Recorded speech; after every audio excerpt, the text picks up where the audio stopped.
but feel free to throw it in the chat. So Amazing. Perfect. Let's jump into today's session. We're going to do a win of the week to kick things off. I know at least one person on here has reached out to tell me they have something to celebrate. So we're going to kick off with a win of the week. We're going to recap our Go-to-Market Academy. We had an awesome conversation last week that Andrew led in terms of our sales workshop overall, and our full kit is live. So we'll show a little bit of detail there. And then if you weren't just on the top of the call, we have a super special guest, Jack Thompson, who is a new member of Team Cynomi, is here. He's going to give us a background in terms of his military experience, his time as CISO for the Indianapolis Colts, and then a little bit about what he's experiencing in the partner community and what parts of the Cynomi platform have been most impactful since he joined the business. And then we'll cover what's coming next, because there's always lots of stuff coming next, because we do this every week. But that's what we're covering today. I'm looking across the board, and my win of the week has declined our panelist mention. So let's see if this forces him into it. Oh, I think we got him. Jim Ambrosini, come on down. I see you. Am I in? Hey, everybody. He's Good to in. see you Jen, again. good to see you. Good Welcome. morning. Good afternoon. You're smiling. Why are you smiling? I'm always smiling when I see this group. It gets me in a good mood. It's Jim. Did any, you have certainly the looks, acting looks, but did anybody tell you have the radio voice also? I did hear that at one point, but I'm going to keep my day job though. Okay. But Okay. we'll be right Yes. back after these words. No, I'm just kidding. Like it. So, I'm here to talk about the win of the week, right? Yeah, You you are. are. What you All right. got? So, very interesting. So, this was a CMMC client. They're based out of Atlanta. And we were walking through, there's kind of a typical call, the client's explaining all of their nuances in their environment, very technical, etc. And then, went on it's kind of, stream of content. A lot of times with CMMC, there's a lot of pressure on the client. So it's almost like you feel like it's almost like a cathartic feeling. They're like, you're there to help them, and it all comes out. Like you're going to a doctor, and then, okay, they're like, okay, what are you guys going to do? Could you help me? So I explained the approach, and I pulled up the Cynomi tool. I had a demo account, and I had it set for CMMC. And I was just moving around, and I'm not kidding you, within 30 seconds, he goes, this is exactly what I need. He goes, perfect. I want this. Tell me about your services. And I mean, like literally, like 5 minutes after that, he's asking me for a proposal. He's discussing prices. He gave me a verbal commit, and sent the engagement letter out today. He says he's signing it by Friday. So again, it's that whole eye candy thing. So it worked out really, really well. And I'll tell you something. It's especially with CMMC. You can say this with any framework, but with CMMC in particular, having an ability to show clients where they are in the process, because they don't really know. Yeah. And you have that new module with the score. And I was explaining how, as we check off on the various controls, that score is going to go up, and it worked great. And I think I told you, and we're using Cynomi now for all of our CMMC clients. It's probably about a dozen right now, and probably a lot more than that, coming in. So I think it's going to be a great solution for our clients. No, I love it. And one, thank you for sharing. Jim actually messaged me last night. So we close our quarter on the 31st. I know Yeah. some people are a month off, and it was so awesome for many reasons to get an email. I think it was like close to 5 o'clock on, Tuesday night from Jim. And it was, you won't believe the CMMC call I just had. This Yeah. is awesome. And it was nothing else. It wasn't like a, hey, could you do Yeah. this for me? Could you, like, I need some help. It was just like the pure partnership of like, this is awesome. And of course, then I'm like, could you do the win of the week tomorrow? That was so great. There's a quick question. I see two things in the chat here that I think are worth calling out. And Daniel nailed it. It's always best to show something on the screen while you're talking. I think so many of you do that really, really well. And I, biased, I think the Cynomi platform works really well for that. But having something for them to absorb and engage, I think is critical. And I think, Luis, you have a question here. It was related to CMMC. Let's definitely take that here. Of course. It's kind of a two-part question. First, that we work with a lot of people in defense, contractors, etc. And so the CMMC module is great, but I'm in Canada, so that is CPCSC. And my first question is, I looked and there's nothing currently that correlates in the same way. I know that it's still a new framework, just wondering if that's on the roadmap, because as that becomes more and more important in Canada, it'll be nice to not just have to be like, hey, CPCSC maps very well to CMMC and show it that way. It'd be nice to have a module that directly shows that. Understood completely. And I think as you've got at least two proud Canadians on this call that are happy to say that is great feedback that we will take back, especially when there's something that maps so closely. It's a very easy thing for us to incorporate as its own specific call out. So let me take that one and I'll make sure it gets populated in the feedback portal and we'll circle back.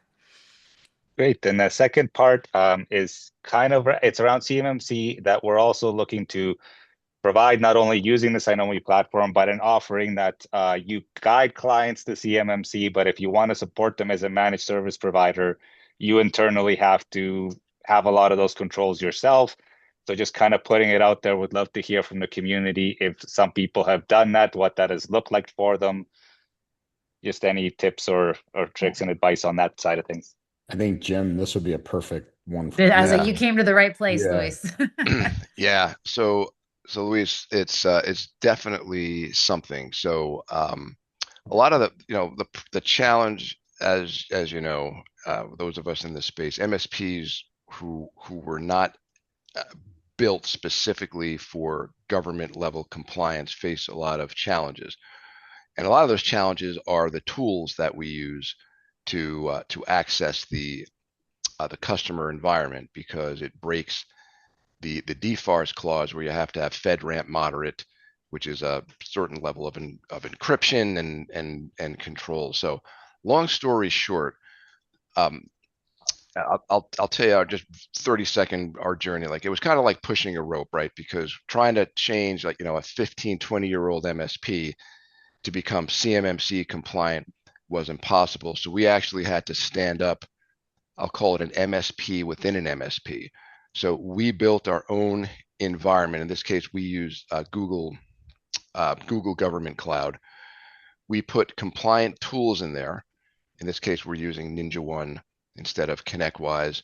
And then so when people have to connect to do service on the accounts that we secured through CMMC by putting them in an equivalent government cloud environment, everything's done. They kind of remote into that secure portal and then go out from there. And that was the only way that it was able to pass audits, because otherwise the entire organization the MSP becomes in scope for that. So okay, that's great. Definitely we're still growing our offering, so that gives me a lot of good information to go off. Thanks. Yeah, sure. Nice. There's a lot. I was going to add. Jim, go ahead, Ann. Oh, I was going to. We're navigating trying to build a vCISO practice on top of being an MSP. So thinking about things like that, of separating things out, and we have a new person on our team who's going to be working a lot in Cynomi. So really encouraged by that and encouraged by your wins. And we just, not specifically Cynomi related, but we just picked up 2 customers this week, right for the 31st. And I was just reflecting back on what you said last week, Erin, about being at RSA, and you said people are ready to buy, they're back in business. And I feel like after January being discouraging, it was quite a pleasant, turned out to be a pleasant quarter at the end. Congratulations. That's awesome. That's awesome, man. Congrats on Yeah. ending the quarter Yeah, strong. thank you. Good for you. Great. Well, I'm seeing that Brad just said he's starting his new quarter strong too. I see the positive assessment and the third onboarding session happening. Congrats there. And we've got Mike, you're up too. What's going on in your world? Hey, we just signed with Cynomi yesterday, so now we are You're officially Cynomi in. partners. Yeah, so that's That's great. amazing. We're It's so really fun. excited. I'm pumped. And you're Yeah, one of your leadership team members actually already reached out to me on LinkedIn. So I appreciate what you've done across the business to be an ambassador because people are nice. excited across Columbia Advisory, which is Oh awesome. yeah, And what I yeah, didn't know for those on the line, I've known Mike now, I feel like a couple months, and yeah. I didn't know that About Mike that. wasn't a partner because he's so engaged in our community and was like Yeah, I mean, always talking and I drank the commenting. Kool-Aid right away. I love it. You were in from the beginning. So I'm giving Yeah, this community full credit for that one. yeah. That's awesome. Well, thank you for sharing and congrats. Congrats to Sure. us because we're pretty pumped to have you. Thanks. All right. Let's keep this going. I am going to go back to my lovely deck here if I can get it up, see how my tech support works today. Here we go. For those that were following along on LinkedIn, I wanted to reinforce some big news. We had a pretty big communication come out yesterday, and it was the first outcome of our Go-to-Market Academy. This is Cynomi's enablement and education platform. This is us sharing insights, not only from experts across our own teams, but from our greater partner community. Andrew's been a part of it. We've had other third parties from Huntress, from Feel Good MSP, from the Power Grid community. And then we've had members of this direct partner community engage too and share their experience, their stories, their successes. And so what we've built is a series of modules. The first one has been released around selling as a key capability. And these are a series of videos, training material, assets, worksheets, and content that you can take to improve your own practices. You can help train your team. You can give anyone in your business access. This is completely open. It's available in our partner portal, but it's also available online within our website experience.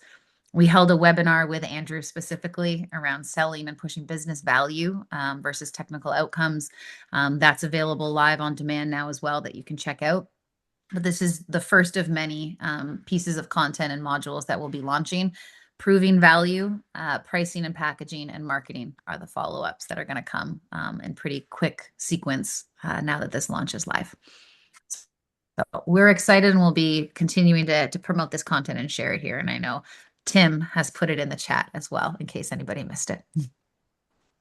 Aaron, by the way, Yeah. a week from today, can't promise anything, but a week from today, I am Mhm. on a Zoom with Brent Adamson.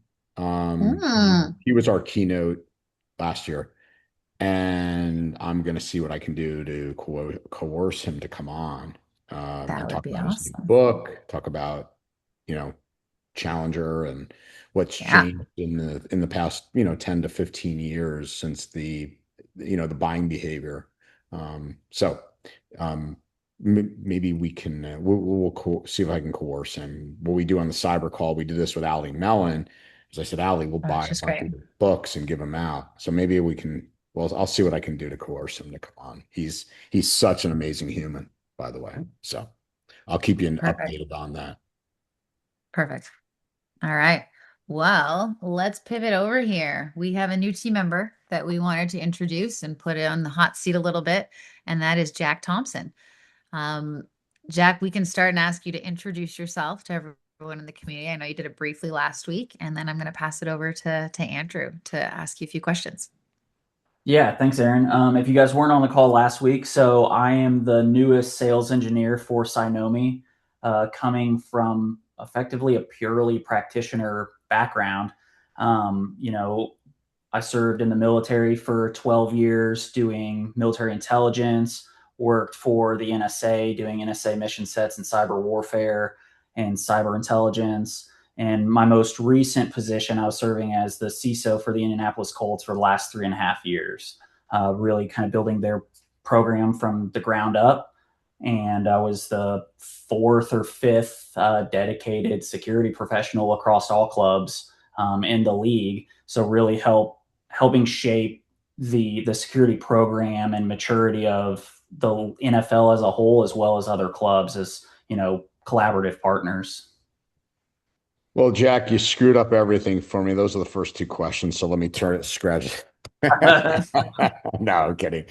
So, but let's just riff off of that. So, and it's curious. I want to go back to military, but I am curious with the Indianapolis Colts, and you mentioned that, fourth or fifth organization in the league with a security leader. What does that tell you? Like, are you seeing them? You can put a security leader in place, but does that person actually sit at the leadership table? Do they have a voice? And what's driving that? Because you're seeing this right across publicly traded companies, right? There's many that have a CISO. In fact, probably arguably most do. Not all have that, influence, right? It's still there. Many don't have that influence and they're relegated down from CFO and, the financial capital allocation. So what's driving it? What was it like? Can you kind of give us some insight on what the league's seeing of the need to have security leaders? I think that there's two factors in play here. First is going to be buy-in from senior leadership. Whether that buy-in comes naturally and they understand either just due to past experiences, they felt the pain and they don't want to feel it again, or through other business ventures that they have where they understand the importance of cybersecurity and technology and protecting their digital assets, right?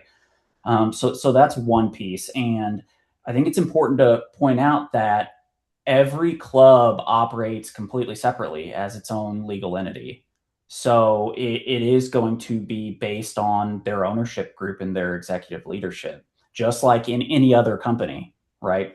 So it boils down to that, but it also boils down to that security professional being able to translate technical jargon into business value, into actionable information that senior leadership and ownership can leverage to drive the organization forward. If you're sitting here talking about, hey, we need to implement, an EDR solution, or we need to do this or that, and talking about technical controls, they don't know what that means, right? What they know is we're sitting with a risk exposure of X amount of dollars because we're not protecting these assets, right? If our crown jewels are the player data, is the source code for how we prospect,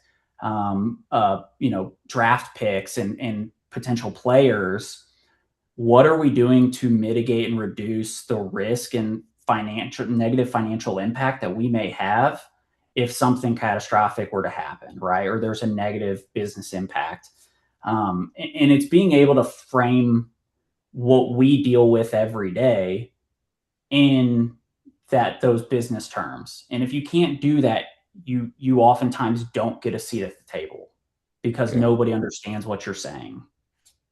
Aaron, you should cut this piece, put it in the academy, because literally this is like, that's gold, Jack. Like, not to be silly. There's a right? reason Jack is the lead of our proving value kit. Yeah, I mean, literally, you literally just articulated the biggest struggle, I think. Whether you're an internal security leader, whether you're a VCSO, like this is the challenge, right, for our community for sure, Jack, is, we get excited, quote unquote, because we see a technical gap and we want to tell the leaders, the organization that we're serving about, wow, we see all this risk, but if it's not tied back to some type of revenue or, something that they're strategically trying to accomplish in the organization and the things that can't fail to keep that in line, i.e., hey, this is the unique way in which we draft people. This is our unique playbooks. This is maybe it's film, right? Maybe it's all the film that you've captured for, all the other competition and what that means if that were to be leaked from a reputational standpoint, right? If you can't tie that back to something that ownership cares about, they don't, it's going to fall on deaf ears, right? Because everything's about capital allocation. And again, we joked around, but this is a true statement. Maybe there's the third floor of the parking garage that is a physical risk in the Indianapolis Colts parking garage, which they're like, hey, that's way big of a risk for us right now because they're not understanding what you're saying. Is it fair? Yeah, 100%. I mean, and it's a lot easier to understand, safety and loss of life because that's something that they can relate to, obviously. But then when you talk about, hey, if somebody were able to compromise our scouting platform and understood who we were targeting in the draft and ended up jumping us and drafted what we see as a generational talent, it's not just us losing a player. It's us losing a marketing asset. It's the club losing jersey sales, losing fan interest. It's all of these things that are compounded that are really difficult to quantify right out of the gate because they haven't happened. But that's where you try to pull in historical information of, hey, we drafted somebody maybe a few years ago that we thought was, well, they want to be generational talent at that point, but a very high performer, and they've led to this amount of revenue. Right. So if people knew about Phillip Rivers before he got pulled in at the very end of last season, but it had some hot competition, Jack. Done, right? Yeah. But it's those things where it's not, you have to look outside of technology, right? And me going in, if I were to go into another organization as a CISO, some of the first conversations that I would have would be understanding what the organization's goals, the CEO's goals for the company are. And then speaking with the CFO and understanding how do we make money, right? Because that's what really drives my focus. And then once we understand where we make money, where money's coming in, money's going out, where we're interfacing with customers, you can help prioritize these things. And, we'll touch on this later down the road when we talk about, kind of one of my favorite modules within the platform, but it really is, it's all these different perspectives that you have to be able to sell. And security leadership is really taking pieces from marketing professionals, from sales professionals, from technical professionals, because not only do we have to sell ourselves and our program, we also have to market it outward to be like, this is why you guys should care about securing your applications, turning on MFA and things like that. Not only for your corporate accounts, but personally as well. Look, I think we should jump ahead. Why? Because think about it, Jack. You just literally outlined why, a business impact assessment, BIA, right, goes terribly wrong and terribly right. Right? A BIA should be informed by the mission critical systems and processes that support those goals of the organization. It's the same reason why, a vulnerability, oh, we have risk with this vulnerability. Well, again, the C-suite doesn't care. The C-suite would care, hey, there's structural weakness in this system that drives $5 million of ticket sales every hour.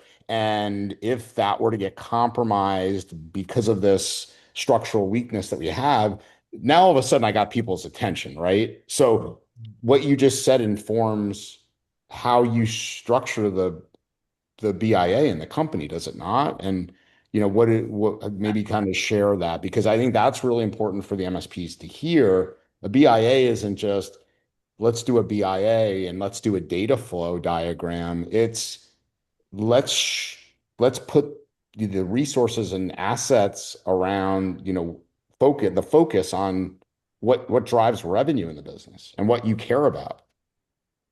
Yeah, I mean, 100%. Yeah, and I can go ahead. Aaron, do you want me to go ahead and jump into the platform really quick and just kind of highlight, or go for it? Yeah. Absolutely. Yeah, go ahead, and we'll pick up on this. But I think it's just, let's just get on into it, because this is what people. Yeah. I really want people, like, this is what a Brian Blakely just is. You're nailing all the right pieces for our constituents here to hear about, Jack, and to focus on. And Well, there is a my- question that came through of how do you actually quantify reputational damage? And I think, one of the harder ones. But I think as you get into BIA BCP, like let's talk about that and keep that in mind, that that's a question somebody's already asked. Yeah, and while Jack's bringing it up, Aaron, I think you can do it. Like Jack said, you can use historical things, i.e., make believe Peyton Manning was drafted, 3 years ago. Well, what was Peyton's, shirt sales like? Okay, well, if our intellectual property of something, Mike, you could extrapolate, right? The next Peyton Manning, and you could even go, hey, look, let's be conservative. Peyton's shirt sales were $40 million a year to our bottom line. Let's go half. You still have everybody's attention. You know what I mean, Mike? Sometimes you have to extrapolate, right, Jack, on, you can't use exact because you don't know, but you certainly can use historic to extrapolate.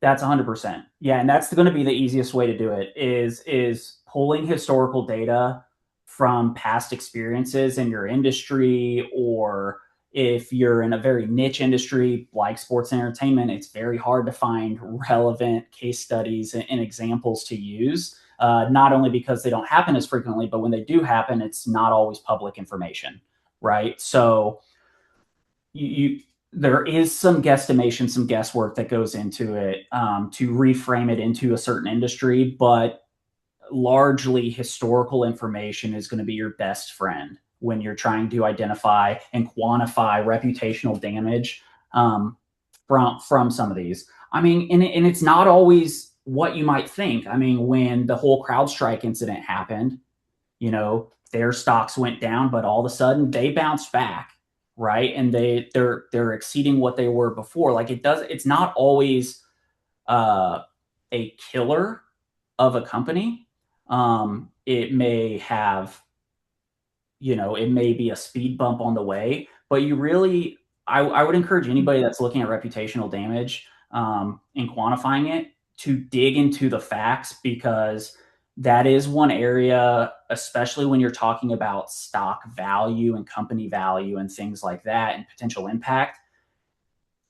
Nobody knows company values and stocks and things like that more than your CFO, the CEO, and executive leadership. And you do not want to get called out with your pants down trying to paint a picture that isn't accurate.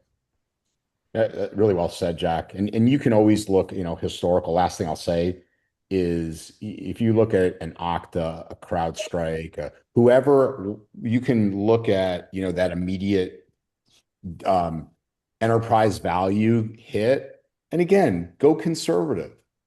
Hey, look, these guys lost 28% of literally their corporate enterprise value in 4 weeks.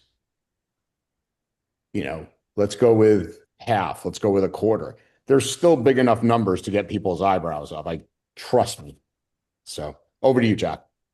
Yeah. So let me, Andrew touched on this a little bit. So one of my favorite modules within the Cynomi platform, and it's what we've been discussing really kind of for the last few minutes, is business continuity.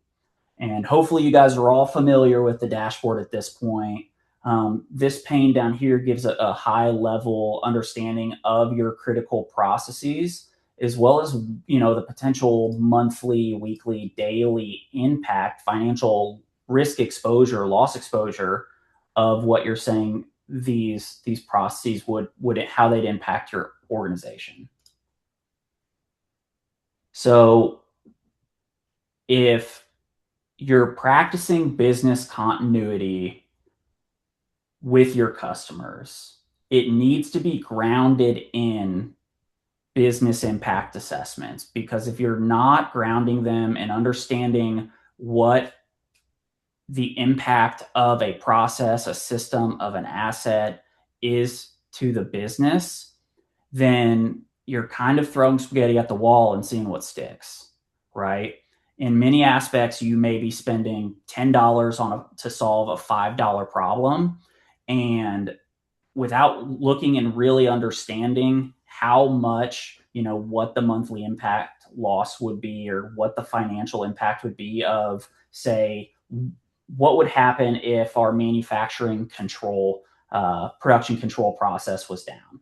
All of our assembly lines halted, right? We couldn't make we had zero throughput. We couldn't make any new product. We couldn't get product out the door except for existing inventory. And then even if we did, we run into deficits in terms of not being able to fill orders, right? So when we identify these things, it's being able to show it's a story, right? And this is where people love to talk about this, because you're saying, hey, why is the thing that you're responsible for important to the company?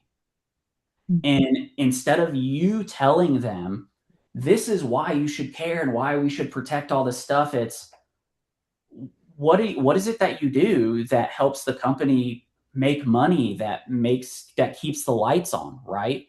And I'll tell you, a lot of people like talking about themselves and what they've done. And in this aspect, it's a great thing, because, they'll say, we coordinate and control all the operations for the manufacturing assembly lines. We handle all the PLCs, the industrial control systems and everything. And this is all technical kind of wordage around, the operational and manufacturing space.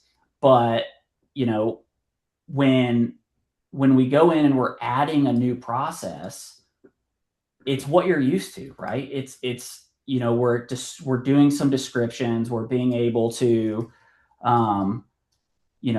add so the process name, the impact level to the organization. And part of this may come down to, hey, how do we want to define criticality or impact level? Is it based on a dollar value or a percentage of our overall revenue generation? But then you're going through the wizard, the standardized template makes it very easy to scale this across your customer base. Very easy to, highlight, okay, what does this do? It's a primary business function. It's around, the manufacturing and production. Cool. Okay. What impact would this have? We would lose revenue. We would lose productivity costs, right? There's potential that we would have customer loss because we're unable to fulfill orders, and we're not able to, it'd be a business disruption. We lose that brand and reputation damage, right? Back. And then yeah. Can I have a quick question? Because you mentioned PLCs and industrial control systems. Can we just talk a second about OT? Because so many people here are focused on CMMC and manufacturing. Your days at the Colts, and again, obviously we didn't get yet to talk about military, but your days at the Colts, right? There's systems, for example, maybe parking garages that and parking. Like, there's a lot of money in parking, is there not? And what happens? Yeah, what happens if something in the in industrial controls, in the OT? Can you kind of maybe just walk people through why that's such an important piece, and maybe a lot overlooked in the revenue generation, and how it could impact, number one, and number two, if we get to it, let's talk about network segmentation, because that's always a fun one as well on the business continuity side. Well, it's actually a really great segue for the screen that I'm on now, right? Because when you talk about parking and some OT systems, door controls and things like that, if we're not able to let people into the parking garages, right? We can't charge for parking. That's opportunity loss, right? Revenue loss.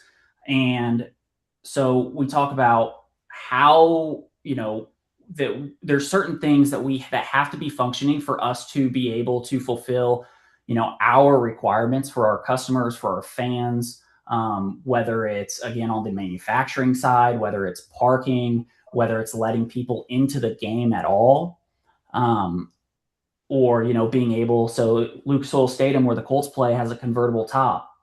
We also, we also have a giant window that rolls up and down. So it's like, part of those are quality of life for fans, right? So it doesn't get too hot, so it's the fan experience, which again is huge, because do people want to continue to come to our games? Are we just hotboxing the entire stadium, right? Is it just people can't, they don't want to sit in there? So it's those types of things. And if we look at how long can, can this be down with us being able to continue to operate, or if, how quickly does this need to be operational again? That's what we're talking about when we say, RPOs and RTOs.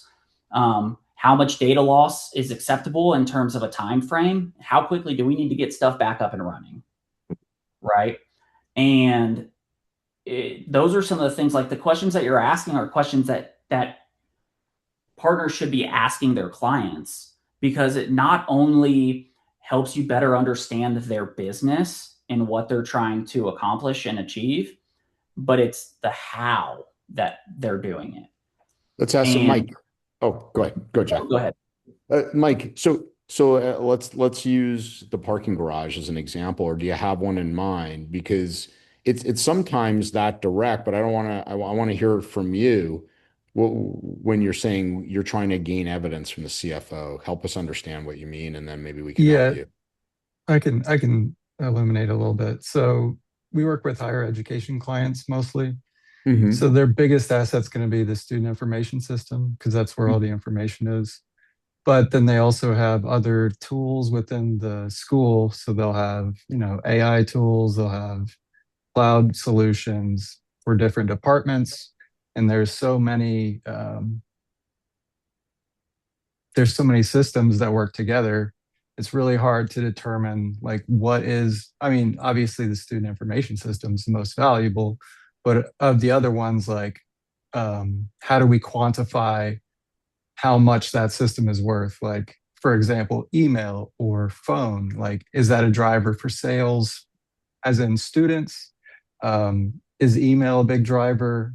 Like, how do you quantify those types of things? Just curious, you said higher ed. Are these colleges, for-profit colleges? Yeah. Are these oh, okay. Yeah. For-profit. Okay. Yeah, Jack, do you want to take it first? Yeah. So I think part of it is making sure that you're not having these conversations in a silo, right? So for instance, email, different departments within an organization are going to view the criticality of a system very differently. Right. Right. We run into that a lot. Yeah. Yeah. And the other thing as well is I wouldn't get hung up on all systems or all processes, right? Because that is, if you look application by application, system by system, process by process, there's a ton. So realistically, you have to use kind of some qualitative approach to narrow it down into what you believe to be critical, and then leverage a quantified approach after that. So you're not trying to boil the ocean. So basically you're using the continuity of operations plan to determine what the most critical systems are, or the BCP. And then from there, it's asking those probing questions, right? Hey, how do you guys make money? And then you walk it backwards from there. What ties into what? We don't normally get access to the CEO. It's usually the CIO. And even then, sometimes it's only the security personnel that we deal with, because we're managing their governance and risk and compliance. So a lot of times that would be, I guess, a one-off that we would get the chance to speak with the president of the organization. So and maybe the CFO or somebody within finance is probably going to be an easier, take or path to get the information that you need. Mike, can I throw something in real quick? Sure. Okay. Two things. One, what Jack said, I would encourage you, and this is a lot of times, like when do CFOs typically come into conversation, right? It's towards the end, right? Capital allocation. Ask that person to come in earlier. Why? Because again, if you look at the sales research, you want to align teams, not bring them in at the end. The second thing is help them kind of, in sales, help them kind of, give them a parameter. Hey, we work with a lot of colleges like you. And in, working with organizations like you often, right? Donor money. Donor is like one of the most critical pieces right, of an That's a organization. good point. Right. So you're, a lot of time and so you're giving it's kind of sheet music, Mike. Like you're like, hey, we work, when this big university, pretend you work with the University of Michigan or Ohio State, right? Pretend you're not going to name them, but say, hey, look, when we work with these big institutions, man, the donor money is such a critical part. And obviously the privacy and the reputation of that. Like, and here's another system. Like, where do those rank for you? What are the Mm, like big money making reputational things that you guys have? These are the ones that we typically hear. Throw the ball in their court, and like Jack said, people love to talk. Oh wow, yeah, yeah. that's for sure our blah blah blah, Mike. It's. Yeah. Yeah. Yeah, and one of the Totally. other approaches that I like to take as well is being able to get so you're working if you're really only have exposure to the security manager or somebody within their internal IT staff or something. It's we can leverage the BIAs, the business continuity process, to drive your program forward. But we have to have a better understanding from a dollars and cents perspective to be able to do that. Yeah, that's a If good we that's can a good showcase perspective. that this not protecting this asset or not putting this tool in place could potentially lose the organization 6 figures a month, Right. or 6 figures a year, whatever. All of a sudden, that $15,000-$20,000 bill or invoice doesn't look so bad, right? And Yeah. where they met friction before because they just see it as it's security, it's just a cost center that we don't want to have to pay for it. And that's Right. you're helping them flip that conversation. Yeah. And then Yeah, they see not only as somebody that can help them formulate that, but one of their biggest allies in like the fight, right? yeah. Yeah, we're definitely trying to get away from the department of no and instead be the department of yes, but or yes and, you know. So that's a I love that. big driver for us. Yeah. Great question, Mike. Thanks for bringing that up. Again, Aaron, we could go off in a zillion, but I'll keep on track. I know we're about 12 Okay. minutes before we got into it, Aaron. Where do you want me to take things? Because we did get into the app already. More questions? Yeah. Other things you want to cover? No, I think, Jack, let me just make sure. Is there anything else on BIA BCP you want to cover? I mean, on the platform itself, I mean, being able to get in there and enter in, having those conversations, entering in the processes, and then linking the relevant assets, that's going to paint such a great picture for you and be a weapon for you guys to leverage with your clients to be able to storytell. And that's really, really what moves the needle, is being able to tell the story so that it not only moves them, but they can feel the impact because they see what it could be within their organization. Could you kind of show what that might look like if you were driving on the platform? Yeah. Like how you might utilize that portion to drive that conversation? So for instance, again, so we're in the processes within business continuity over here, and you're calling out in any of the different processes that you have identified, high level, some could be lower level, but you can get in here, for instance, enterprise resourcing planning or resource planning, more of a system than a process, right? A little bit of both. So the relevant departments, your monthly loss and monthly impact, financial impact. And again, this is through the conversations with the CFO and better understanding, hey, if we lost access to this, how would it impact us from an inventory and process or planning perspective? But then, we can add assets in here, right? So some of them might be suggested, but as you populate this assets tab, and again, these assets are going to they can be API interfaces, or I guess APIs, applications, servers, databases, data itself, right? You can start linking all of these to that critical process. And then you're going to be able to say, hey, you say you care about this, the ERP Right. system. It's worth this much money to your organization. We have X amount of tasks that are directly linked to that process that we need to close out. Some of them, this is where you can package this and say, we can do this work for you. Maybe you can cross sell and say, we have a solution that will fit this need, right? And satisfy these tasks. And being able to not just say, hey, we think you guys need this. It's flipping the script and saying, based on what you're telling me is important, this is what needs to get done to protect it. Jack, and I think also, Mike, to just close it out, a story. Like you probably over the years have stories, right, Mike, where whether it was a donor system, a student system that, impacted an organization in such a way.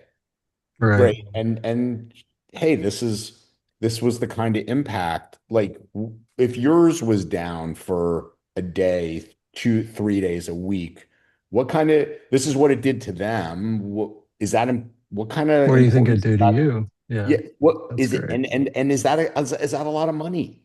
Again, for some, maybe some institution go, okay, well, great. You didn't. Okay, great. We're all agreeing your RTO is going to be X, and you're willing to live with X kind of financial risk. We're on the same page. Yep. Okay, perfect. And then maybe you just close it up with, okay, do you want to talk cyber liability on top of it? Are you firmed up there with that kind of? Are you guys self-insuring that piece? But that story is going to land really well. Again, that you understand their business, you've lived this. Yeah. And it shows that you're listening, right? Because it's taking it out of the bytes and the bits and the buttons. It's saying this is a critical piece of your business that has nothing to do with technology, right? Or I should say the business, the process has nothing to do with technology. But this is how technology enables it and drives it. So we have to take care of that. And the other piece that I was going to say, within the tasks, these map across all the processes, right? So you could say, hey, we need to do work on data backups or backing up the application data. And it's going to help all of these critical processes that we've identified. So, it's 2 birds with 1 stone, or in this case, 3 birds with 1 stone. So it's saying, we're going to do this thing, and it's not just going to help right here in a silo. It's going to help all these other things that you guys also said are important to you.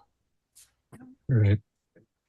So Aaron, as I say one last thing and turn it to you, I think what's really important as everybody listened to Jack through this thing is that you heard a very business-centric CISO, right? Did you ever hear once that we've got a map to this control, we've got compliance and regulation here? Zero. You heard it zero. Because guess what?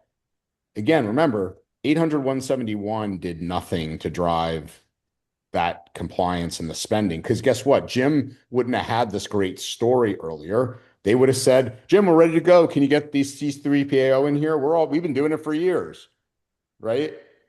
And so this is the difference between why a business-centric conversation actually will move the needle versus a regulated and compliance conversation. And there's a way to balance them, because you can say compliance is an enabler for this market segment that we have. Without this compliance, we cannot do work over here. And that is the easiest way. We would lose all these contracts. Add them up. That's our revenue loss for not being compliant.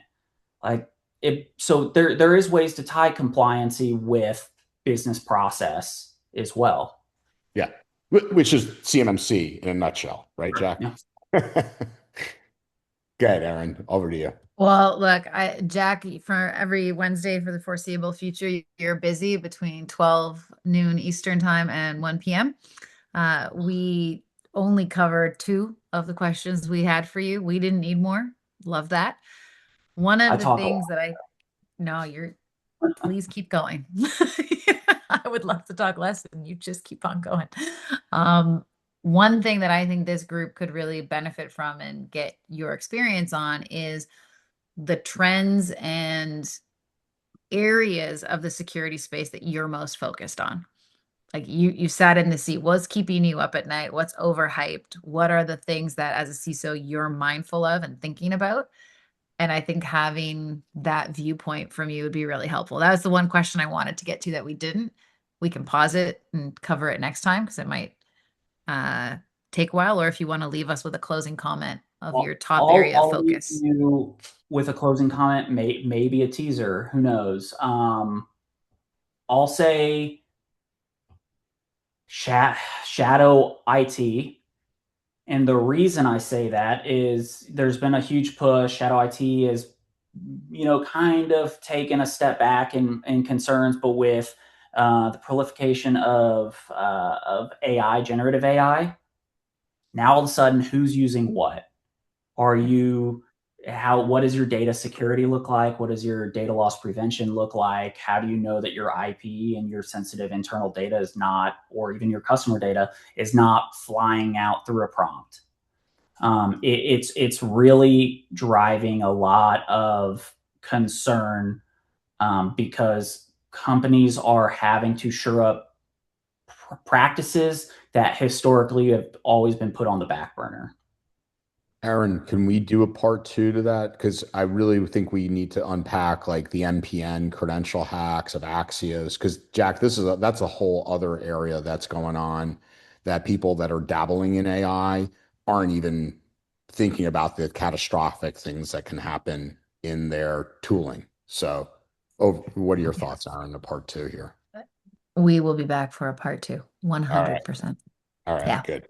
Yeah. So part of the next couple of conversations, we're leaning into some very specific partner use cases. We've got a number of partners within the community that are going to come on, share a bit about their businesses, both from the go-to-market side and then from what's working for them in service delivery.